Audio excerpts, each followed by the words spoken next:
Laying down ceramic tiles, each measuring 4x4 inches, in a 10x12 kitchen demanded considerable effort. Ronnie Jackson meticulously applied adhesive to each tile before carefully aligning it with the previous one. Ensuring proper alignment, he nodded in satisfaction, recognizing that even minor deviations in millimeters could jeopardize the project's success. Given Eccles' renovation and remodeling's commitment to 100% satisfaction, Ronnie ensured every tile was flawlessly installed before proceeding. Sensing the completion of a row, Charlotte, Ronnie's wife, contacted Eccles on Ronnie's behalf. Answering the call, Ronnie prepared to begin the next row, already reaching for the box of tiles. The days when Charlotte greeted him warmly were gone. Her inquiries had become curt and impatient. Charlotte asked when he would be done. Ronnie assessed his progress and estimated it would take him about 3 hours in Pritchard's kitchen. After hearing his response, Charlotte ended the call abruptly, leaving Ronnie feeling pressured to hurry up. Despite his eagerness to finish quickly, Ronnie compelled himself to work with deliberate precision. Amidst his tasks, thoughts of his wife, with whom he had shared over 2 decades, lingered. Ronnie's acquaintance with Charlotte began at Eccles' renovation and remodeling, where he first encountered her during his early days on the job. As Charlotte entered John Eccles' office, apologizing for her academic shortcomings at John W. Dawson High School, Ronnie observed her stout figure and long, wavy hair. Though distracted momentarily, he refocused on the array of hand tools in John's shed, only to be reminded sharply by John that Charlotte was his daughter. "Yes, sir," Ronnie responded, resisting the impulse to shrug apathetically. Sensing her father's reluctance for her to engage with his new employee, Charlotte adopted a habit of smiling flirtatiously and greeting Ronnie whenever they crossed paths. Ronnie remained courteous towards her, but didn't encourage her attention. "You understand, right?" John admonished Ronnie. "I don't want you chasing after my daughter, got it?" "I'm not pursuing your daughter," Ronnie replied honestly. In truth, 21-year-old Ronnie found 17-year-old Charlotte Rayner Eccles nothing more than a nuisance. She carried at least 50 extra pounds, struggled with severe acne, and possessed qualities that Ronnie found particularly unattractive. Additionally, he considered Charlotte to be quite immature. "Hey, Ronnie," Charlotte said coyly one day as Ronnie and another Eccles employee were unloading their equipment after a long day. "Uh-huh," Ronnie said, struggling with an unopened bag of quick-drying cement. "Listen, I turn 18 on Saturday." Charlotte leaned forward, granting Ronnie an unhindered sight of her blouse's front. "That looks nice," Ronnie remarked. "Happy birthday," another coworker chimed in with a smile. "So, Ronnie, what's my birthday present?" Charlotte playfully inquired. Close your eyes," Ronnie proposed, dragging his bag to the pickup truck's rear door. "Sure thing," Charlotte giggled. "What do you see?" Ronnie asked, tossing his bag into the vehicle. Nothing," Charlotte replied. "This is your gift. Happy birthday," Ronnie announced, dragging the bag of cement towards the barn. Lois Eccles compelled John Eccles to invite Ronnie Jackson to their home for Charlotte's birthday celebration. A medical store in Dolans, Utah sold Ronnie a lovely birthday card, while a pawn shop in Fairway, Utah provided him with a beautiful silver bracelet for $20. Lois pressured John into asking Ronnie to escort Charlotte to the prom. Despite wincing at Charlotte's appearance in a tight sleeveless dress, Ronnie courteously accompanied her, posing for photos, dancing with her, and escorting her home with a goodnight kiss. Days later, John reprimanded Ronnie for Charlotte's heartbreak due to his failure to call her. Despite his reluctance, Ronnie contacted Charlotte and asked her out, leading to subsequent dates. On the 5th date, Charlotte gave Ronnie her pureness. Tracy Lois Jackson was born 5 months after their wedding, and for the subsequent decade, Ronnie Jackson endured the least desirable assignments at Eccles renovations and remodeling. Ronnie was convinced that on some occasions, John Eccles deliberately secured jobs for Eccles renovation and remodeling just to burden his son-in-law with arduous tasks. Throughout the first 16 years of their marriage, Charlotte Jackson proved to be a devoted wife, striving to understand her husband's preferences and dislikes, mastering his favorite dishes, and observing silence on Sundays during Denver Broncos games. Charlotte also made efforts to lose weight, albeit with fluctuating success. Her skin improved somewhat, but acne scars remained visible, even with the aid of cosmetics. Despite these challenges, when Tracy attended Grover Cleveland Elementary School, Charlotte secured employment at the Garland County Public Library. Despite its modest pay, the comprehensive benefits, including health and dental insurance, made it a valuable opportunity. Right after commemorating their 16th wedding anniversary, Charlotte's cousin Darlene relocated to Dolan's, Utah with her third or fourth husband in tow, their whereabouts a mystery. Darlene's boisterous, crude nature was matched by her husband Gary, who was no better, particularly since he was an ardent Dallas Cowboys fan. Unfortunately, Darlene's negative influence rubbed off on Charlotte, who became loud, brash, and prone to complaints, neglecting household duties, including cooking. Despite this, Ronnie, skilled in the kitchen and cleaning, didn't mind the extra workload. However, what was initially occasional slack turned into a nightly occurrence, as Charlotte, Darlene, and Gary often found activities outside the Jackson house. Meanwhile, Tracy learned household chores and sewing buttons on her school uniform, harboring resentment toward her father for her mother's neglect, rather than directing it at her mother. Ronnie's timing was almost impeccable. 3 hours after Charlotte's call, he completed the threshold installation. Struggling with stiffness in his back, Ronnie pondered his age while gathering tools and remaining tiles from the Pritchard house. Contacting Joan Eccles, Ronnie winced at the man's slurred speech, a result of a near-fatal blow that left him recovering slowly. John suffered a massive stroke shortly after his wife Lois disclosed her breast cancer diagnosis. Despite Lois's double mastectomy and radiation treatment, she remained burdened with caring for her husband, Dennis Eccles, aided by their sons Brian and Paul, along with Ronnie's assistance when necessary. Charlotte, the family's sole daughter, remained her mother's constant companion, driving her to Fairway Hospital and offering comfort during her moments of pain. Despite Lois's passing, John appeared reluctant to let go of life. Daily, he was wheeled into the office, cursing his useless left hand as he attempted to type on his computer keyboard. Afterwards, Dennis, Brian, or Paul would drive John home. Ronnie informed John over the phone that he was leaving Pritchard's job, and it was finished. John responded with grunts, barks, and wheezes. Back home, Ronnie savored the aroma of his favorite meal: pork chops, mashed potatoes, and French-cut green beans. After John suffered a debilitating stroke, Charlotte put the Jackson family on a heart-healthy diet. Despite losing 40 pounds on the diet, Charlotte remained overweight. Ronnie accused Tracy of going to Brigham Young University solely to avoid Charlotte's bland cooking, a claim Tracy didn't dispute. While Charlotte was busy at the stove, Ronnie leaned in for a kiss, but she waved him away and pinched her nose. Ronnie tossed his clothes into the hamper and washed away the sweat from his tired body. This work was tough enough when he was 21. And at 43, it strained his capabilities and didn't benefit his health. However, Dennis, Brian, and Paul paid no heed to his struggles. With mounting medical bills from John Eccles's rehabilitation, they claimed there was no money in the budget to hire help. Drying himself off, Ronnie ignored the reflection of a fit man in the foggy mirror. Clad in a t-shirt and shorts, he went downstairs just as Charlotte was setting his plate. "For dessert, we've got hot apple pie," Charlotte announced, placing a frosted mug and a can of beer before him. "Oh my God," Ronnie exclaimed inwardly, feeling bile rise in his stomach. He recalled the last time Charlotte served him frosted beer, enjoying it on her 35th birthday, months before their 17th anniversary. As Tracy was out with friends, Charlotte poured Ronnie a beer in a frosted mug. He savored the taste of the cold drink until Charlotte interrupted, saying, "Darling, there's something I need to talk to you about." Ronnie remained silent as Charlotte spoke at length about nothing in particular. Eventually, Ronnie urged her to get to the point, as his beer was almost finished. Charlotte then revealed that Darlene and Gary weren't exclusive. They had an open marriage. She then asked Ronnie if he had ever considered being unfaithful.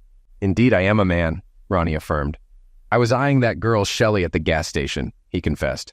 Charlotte retorted, "Shelley from the gas station? As if you'd ever stand a chance." "But I'm married," Ronnie added. "Sure, I think about it, but that's where it ends." "Did you think I'd take it further?" Charlotte pressed on. "Did you believe you could act without facing consequences?" "I can't, Charlotte," Ronnie stated. "We're married. We made vows before our family and friends." Finishing his drink, Ronnie got up, cleaned his mug, and said, "We pledge to be faithful, to forsake all others, including Shelley from the gas station." "We could renew our vows," Charlotte proposed. "No new vows?" Ronnie replied firmly, placing the clean mug in the cabinet. "Our original vows suffice. While Darlene and Gary may have an open marriage, we don't and never will." "But," Charlotte began. "No buts. End of discussion," Ronnie cut in, exiting the kitchen. Ronnie hoped that was the end of it. However, Charlotte revisited the topic twice more. Each time, Ronnie firmly declined. "But honey," Charlotte persisted, "it's a testament to our love. We trust each other enough for this." Annoyed, Ronnie retorted, Do you even hear the nonsense you're saying? If you think I should let you cheat to prove my love, maybe I don't love you." Frustrated, when Charlotte mentioned an open marriage for the fourth time, Ronnie called her father. Charlotte watched the phone ring. "Hello, John. How are you?" Ronnie greeted. Charlotte's expression turned pale, realizing Ronnie was speaking to her father. Adding to her unease, Ronnie asked for Lois. "Hey, Lois, Charlotte has something to share with you," Ronnie conveyed. "Charlotte, tell your mom about what Darlene told you." Reluctantly, Charlotte took the phone from Ronnie. As she tried to stand from the table, Ronnie, foreseeing her move, firmly restrained her. Feeling cornered, Charlotte rambled incoherently and eventually ended the call. "You're despicable," she snapped at Ronnie. "Listen, Charlotte," Ronnie warned.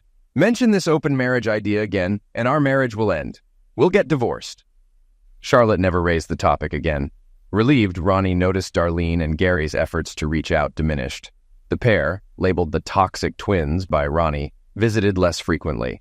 Fast forward 5 years, Ronnie observed Charlotte pouring his beer, nearly overflowing with foam. She wasn't adept at it.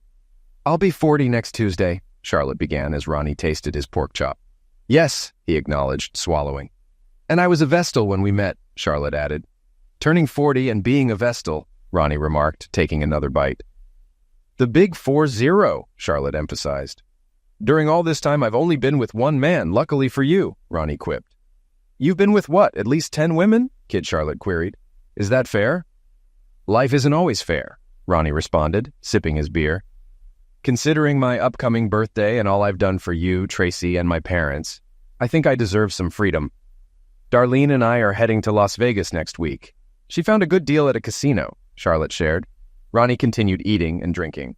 "While there, we might meet some guys," Charlotte proposed.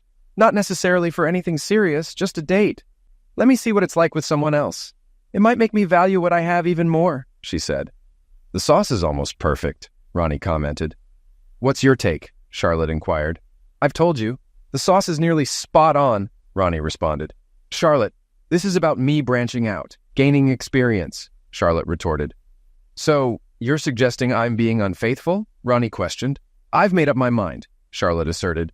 "You can either support me or opt for a divorce. Your choice." "I'll initiate the divorce," Ronnie stated. "Do we have any ice cream for this pie?" "Hold on, Charlotte. Divorces cost a fortune. We can't just brush that aside," Ronnie exclaimed, surprised. "What's there to discuss? You've clearly decided everything. You and your dubious cousin are heading to Vegas. You're not asking. You've already chosen Vegas. Forget our massive pile of bills here. You're off to Vegas for your Big 4 celebration. And while you're at it, maybe a date? Even though you're married, you think that's okay? I either support your plan or face divorce," Ronnie said, pushing his empty plate away. "Does this pie come with ice cream?" "It's just for 1 week," Charlotte defended. "A week, a day, a minute. It doesn't change anything, Charlotte," Ronnie responded, slicing a piece of pie. "Infidelity is infidelity, and I won't be married to a cheater. So, no ice cream. Maybe you can take Darlene," Charlotte proposed. "Absolutely not," Ronnie chuckled. "Charlotte, I wouldn't be with Darlene if she were the last person on earth." Ronnie tasted the pie, frowned in distaste, and said, "Oh, wonderful. You used that aspartame stuff, didn't you?" pushing his plate away. Standing up, Ronnie wiped his mouth, exiting the kitchen. "I'm seeing a lawyer tomorrow to start the divorce process," Ronnie declared, heading upstairs. "Pritchard's job was done, and Dennis wasn't planning anything until he got the green light to rebuild the federal savings and loan. But Ronnie—" "You never listen," Charlotte interjected. "Sure," Ronnie yelled from downstairs. "You never heard me.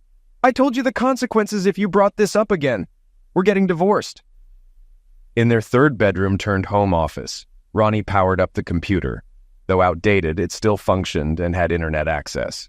After entering a search, Ronnie began looking for lawyers. He found Penny Barnes's online form and completed it. Shortly after, he received a call confirming an appointment with Penny Barnes. The next morning at 10, after Charlotte cleaned the kitchen, she went upstairs. Undressing, she got into bed undressed. When Charlotte pressed against him, Ronnie pulled away. "No thanks," he said, turning away. "Good night." Ronnie woke up at his regular time, 5:30 in the morning. Even though he didn't have work, he still rose at his customary hour. Quietly, he left the bed and softly closed their bedroom door. Descending to the kitchen, he brewed coffee and checked his email on his cell phone. An email from Penny Barnes's office detailed what he should bring to the 7 o'clock meeting. Ronnie debated having a second cup of coffee. Hearing Charlotte moving around upstairs, he chose not to make coffee for her. If she wanted some, she could make it herself. No, I told him, give it to me. Charlotte's voice came from her cell phone as she descended the stairs.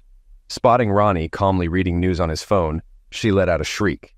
She quickly ended her call and pocketed her phone. Ronnie, what are you doing here? Charlotte inquired. I mentioned Dennis hasn't received approval to start rebuilding the federal savings and loan, so I'm free today, Ronnie replied. The grass is too damp to mow, so I caught up on today's news. Did you hear Burns & Burns is considering a second location? You could have saved me some coffee, Charlotte complained. You can ask Darlene to make you some, Ronnie replied, placing his cup in the sink. Penny Barnes, an attractive brunette, wore glasses that Ronnie suspected were just for show, to appear more intellectual and serious. Penny remarked, examining their financial documents. You recently refinanced at 3.9%? My daughter's in her final year, Ronnie explained. Plus, my in-laws had hefty medical bills.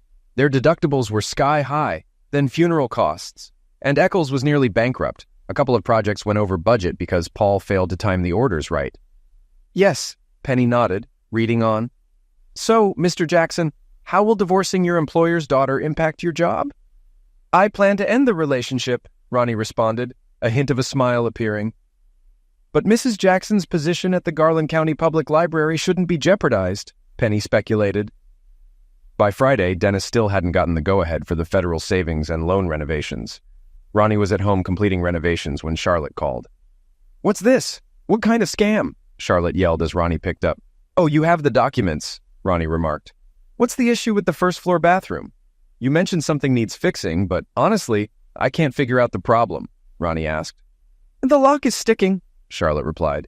We'll need to discuss this when I get home, all right? No, we've already had that discussion. Talking hasn't helped, especially when you seem more inclined to heed Darlene over your own husband. So I'm done talking, Ronnie stated firmly. All right, I see what's going on. Got it. Goodbye.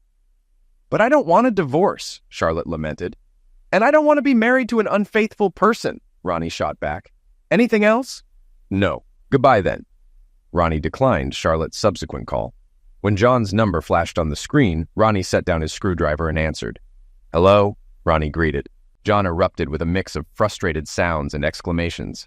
Ronnie was surprised at the range of swear words he could discern as his father-in-law pressed for details about Ronnie and Charlotte. It's pretty straightforward, sir, Ronnie began. Darlene and her spouse practice an open marriage, and they influenced Charlotte to consider it too. I made it clear I'm not interested in that. Amidst another emotional outburst from John, Ronnie continued. Your daughter gave me an ultimatum last night, accept it or divorce. So, I chose divorce. John attempted to argue further, even resorting to emotional manipulation. Sir, I appreciate your concern, Ronnie fibbed. But with 3 sons and a daughter, this issue should be handled by them, not me. Besides, why would I want a business that's been losing money for 3 years? Ronnie muttered to himself. Charlotte returned home with reinforcements. Ronnie anticipated this and remained silent as Darlene and Gary voiced their perspectives. You see, Ronnie, since we're secure in our marriage, Gary smirked, Darlene can maintain friendships outside of it. I mean, as long as she returns to me, right? Darlene added. And we share everything. No secrets. It's brought us closer. Well, that certainly brings clarity, Ronnie remarked. Charlotte, Darlene, and Gary smiled in response. Actually, Ronnie corrected, rising from the couch, after our divorce, Charlotte, feel free to share your life and inner world with whomever you choose. Oh, what's this? Gary smirked. So just because you feel inadequate, Charlotte should suppress her own talents and desires? Ronnie flashed a grin, revealing all his teeth. He then strolled to the living room exit, facing the stairs. If believing that makes you feel better, go right ahead, Ronnie said, departing the room once more. That night, Charlotte attempted to initiate closeness. Rest up, Charlotte. You've got a busy day ahead, don't you? Ronnie said with a grin. As was his routine, Ronnie woke at 5:30 and left the bed. He no longer concerned himself with closing their bedroom door, indifferent to whether his early movements disturbed Charlotte. Descending the stairs, he brewed coffee, sipped it while perusing the news on his phone, and found himself scoffing at national headlines. These politicians really should live by their own standards. Lifetime perks? Forget it. Try living on Social Security. Private health care? Nope. Here's the same insurance they've mandated for everyone else. At 11, Gary knocked on the door. Ronnie answered, and Gary attempted to enter. Ronnie's firm hand halted Gary's eager advance. "What's up?" Ronnie inquired. "I'm here to pick up Charlotte for the airport," Gary explained, making another attempt to enter. "I'll inform her you're here," Ronnie said, nudging Gary back and shutting the door, returning to his recorded sitcom. Shortly after, Charlotte descended the stairs with her suitcase. "Why didn't you tell me Gary and Darlene were waiting outside?" she demanded of Ronnie. "Oh, right. Gary and Darlene are here," Ronnie replied, refocusing on his show. "Seriously? Must you act so immaturely?" Charlotte exclaimed. As she leaned in towards Ronnie, he sidestepped, leaving her to kiss the empty air. "We'll discuss this when I return," Charlotte stated. "No, we won't be doing that," Ronnie responded. After watching his sitcom and enjoying a satisfying meal, Ronnie finished his tasks by painting the front door a pale yellow. It complemented the house's red brick exterior beautifully. He chuckled when their cat, Samson, meowed from the garage. Samson was well provided for with food, water, and a clean litter box. "I'll let you out once the paint dries, buddy," Ronnie assured the cat. Upstairs, he canceled their shared credit cards. He wasn't aware of any cards Charlotte had separately and had no intention of supporting her indiscretions or her cousin's lavish lifestyle. He accessed Charlotte's personal bank account and withdrew half the balance. Similarly, he withdrew half from their joint account, from which he was the sole contributor. Utilizing the bank's website, he opened a new account solely in his name and transferred the withdrawn funds there. Online services facilitated the removal of his name from utilities and cable TV. He shrugged off an email from Garland County Power and Light, stating the cancellation would occur at the billing cycle's end. "Doesn't matter," Ronnie commented to the screen. "Time for Sloan's Pizza," Ronnie thought as his stomach rumbled. "Charlotte never let me eat there. Maybe I'll drop dead from a heart attack." He ordered pizza and a draft beer. He flirted with the waitress, even though she was significantly overweight. She smiled, tapping his wedding ring with her long nail. Ronnie glanced at the ring, his mood souring. He thanked her, left a tip in his truck, and departed. After considerable effort, Ronnie removed the ring, placing it in the console cup holder. "Forever love, huh, Charlotte?" he mused aloud. "Guess that ended today." His truck signaled low fuel. At the gas station, he initially chose $10 worth, but decided to fill the tank completely. "Filling 22 gallons sure takes time," Ronnie commented as the pump continued to gurgle. He visited a nearby convenience store and found Budweiser beer. While walking past another set of refrigerators, he noticed containers of ice cream. He picked up a pint of strawberry ice cream and brought both items to the counter. Shelley was no longer working there. She had gotten married, much to the disappointment of Ronnie and many other men who frequented that gas station just to see her behind the counter. However, Shannon Carlisle, a petite brunette now working there, was almost as attractive as Shelley. Ronnie grinned as Shannon stepped onto a milk crate she had placed by the cash register. On a previous occasion, he had asked her height, to which she sharply responded, "I'm 4 feet 8 inches tall." "How short are you?" Ronnie quipped. Her eyes widened momentarily, then she burst into hearty laughter, brightening her already pretty face. From then on, she affectionately referred to Ronnie as Shorty. "Your wife out of town, Shorty?" Shannon inquired, observing his purchases. "My wife is gone for good," Ronnie replied. Shannon glanced at Ronnie's left hand, then met his eyes. After studying his face briefly, she asked, "So where are you taking me on our first date?" Brushing her thick brown hair back with her hand. "Shannon, as lovely as you are, why would you want to date an old guy like me?" Ronnie questioned. "That's about 7 inches, Shannon remarked, bagging Ronnie's items. Charlotte's 40th birthday was on Tuesday. On Wednesday, their daughter Tracy called Ronnie. "Eckley's renovation and remodeling," Ronnie answered. "Dad, yesterday was Mom's birthday," Tracy informed him. "Yeah, so?" Ronnie responded, scratching his stubbled face. "Why didn't you call her?" Tracy pressed. "I didn't want this," Ronnie sighed. "I just didn't, kiddo." "Why?" Tracy persisted. "You'll understand soon," Ronnie replied. "Your mother believes that now that she's 40, she should be with other men." "What?" Tracy exclaimed. "What do they teach you in school?" Ronnie retorted. "She's married. Married women don't date other men," Tracy clarified. "Oh, that's so old-fashioned," Tracy laughed. "Goodbye, Tracy," Ronnie said, ending the call. 10 minutes later, Charlotte's number appeared on Ronnie's phone. Despite recognizing the caller, he answered, "Eckley's renovation and remodeling." "Hi, Ronnie," Charlotte greeted firmly. "So, how's being a 40-year-old?" Ronnie quipped. "This isn't a joke, Ronnie," Charlotte snapped. "I agree, it's not funny," Ronnie conceded. "And thanks for canceling the credit cards," Charlotte added. You're welcome, Ronnie responded. Anything else? My birthday was yesterday, Charlotte mentioned. Why didn't you call? Ronnie questioned. I didn't want this. Maybe whoever you're with would have wished you, Ronnie suggested. Grow up, Ronnie, Charlotte retorted. Really, Charlotte? Adults honor their commitments and respect their vows, Ronnie stated. Who's Melissa Kalick? Charlotte inquired. Remember Melissa Strome? She married Lucy Kalick, the bank manager, Ronnie clarified. Regardless, she's employed at Gold Standard Real Estate now. I've got this adorable redhead. She's as charming as can be. On the bright side, she believes she can quickly find a buyer for our house, Ronnie shared. Buyer? Ronnie, we aren't selling the house, Charlotte exclaimed over the phone. Can you really afford to surprise me like this? We have to settle the second mortgage, as Melissa informed me. She might find a buyer, but we'll likely need to bring cash to clear that mortgage, Ronnie replied. We're not selling the house, Charlotte reiterated loudly. I've stored all your furniture at the EZ warehouse on Independence Road, next to Chevrolet Place, Ronnie added. Unit 212. Your dad has the key. Oh, Lord, Ronnie, I need to get home. Charlotte's voice was filled with distress. Your dad couldn't fetch Samson, so I took him to Dennis's, Ronnie continued. Dennis? Oh, God, Dennis has those Dobermans, Charlotte exclaimed in terror. Shoot, I didn't consider that, Ronnie chuckled. No wonder he was keen on adopting that cat. Ignoring his wife's pleas, Ronnie ended the call. Leaving the phone on the kitchen counter, he headed upstairs to surf the internet. He heard his cell phone ring, but chose to ignore it. And maybe your mom's new boyfriend can cover his final school year, Ronnie muttered.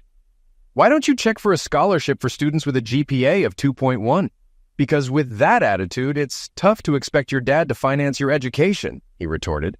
After shutting down the computer, Ronnie shaved, removing 3 days of stubble carefully. He then took a hot shower, got dressed in jeans and a t-shirt.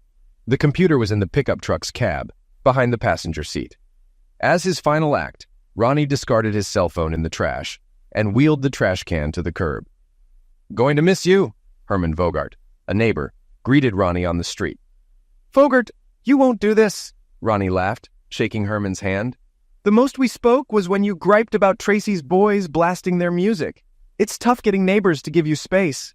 Ah, man, Herman sighed. You were the ideal neighbor. Never borrowed stuff, never asked me to feed your cat or collect your mail during vacations. I bet the next folks will be all over me. You brought it on yourself being so friendly, Ronnie remarked. The trash can's ringing, Herman pointed out.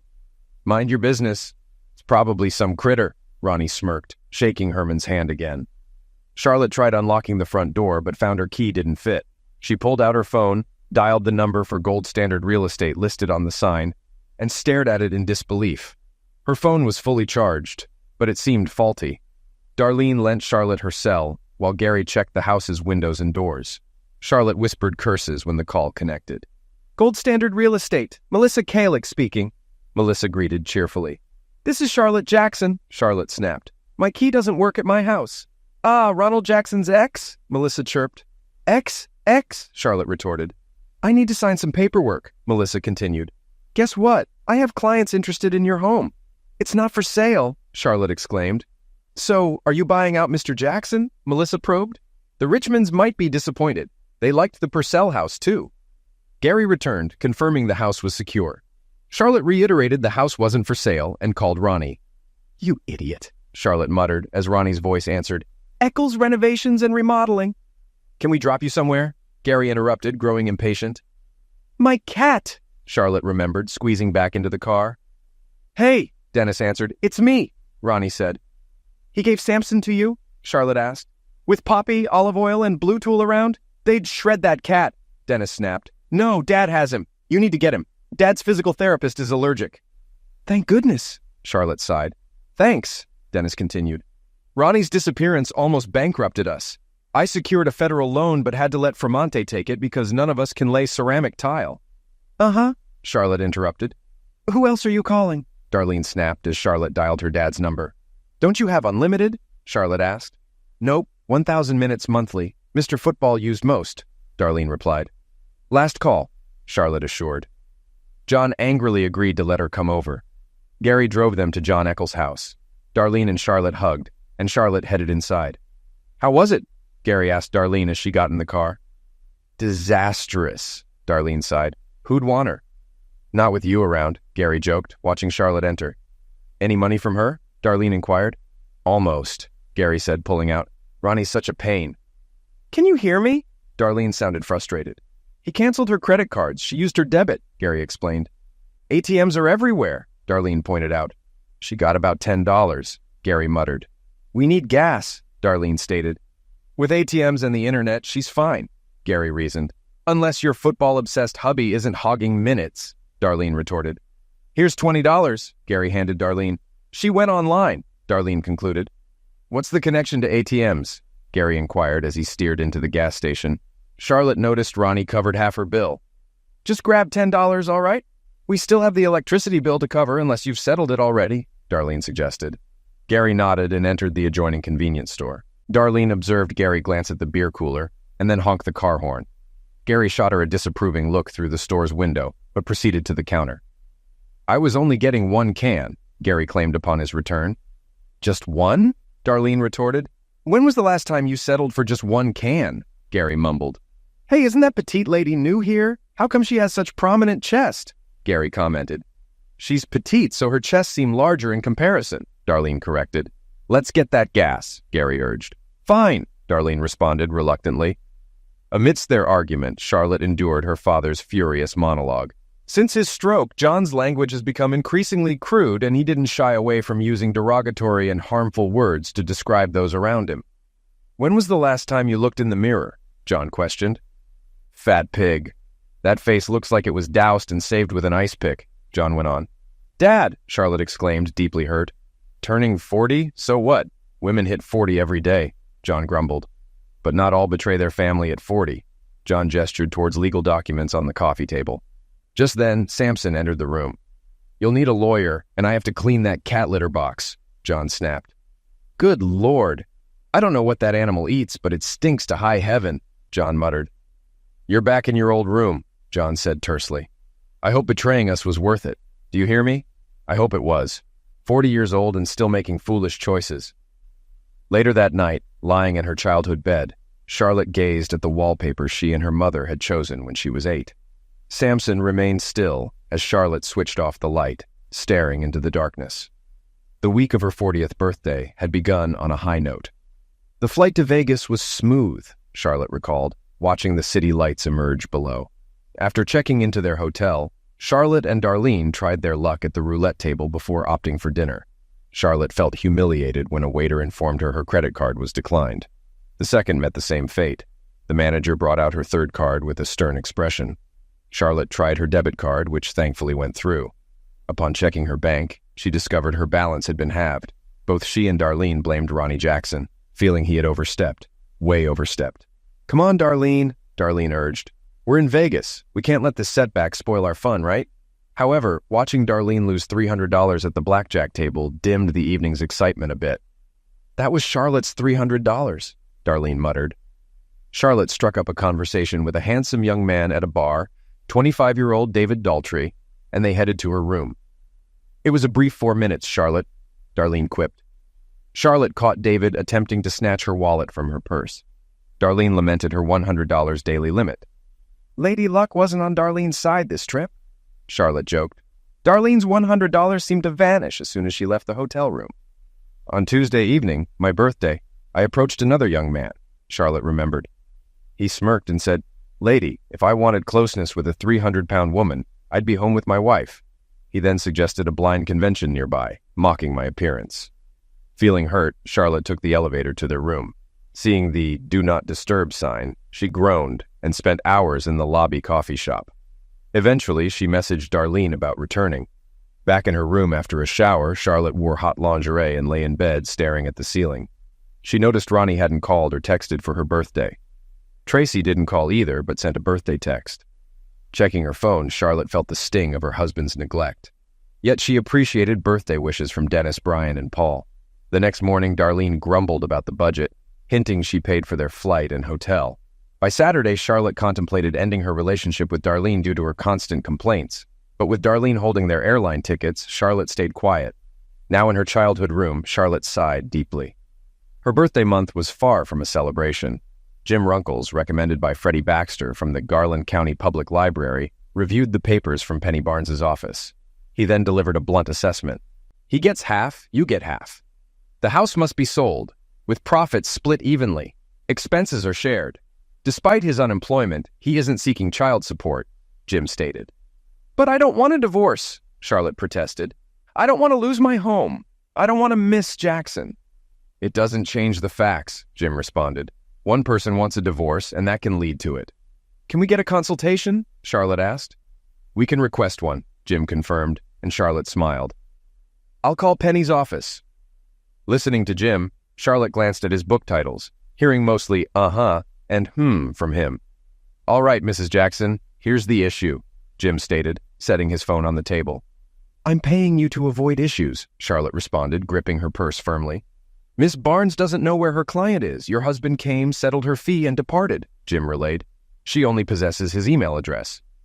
Is that essential? It's her sole means to reach him, and no, she won't disclose the email. It's protected by attorney-client privilege, Jim clarified. Oh, Charlotte murmured, settling back in her chair. Ronnie informed Miss Barnes that henceforth your daughter will cover her tuition and dorm costs, Jim added. He mentioned something about initiating new traditions. Do you grasp what he's implying? Charlotte inquired. No, Charlotte whispered, but I suspect Tracy might. Charlotte bypassed her 41st birthday, dressing for work and leaving her room.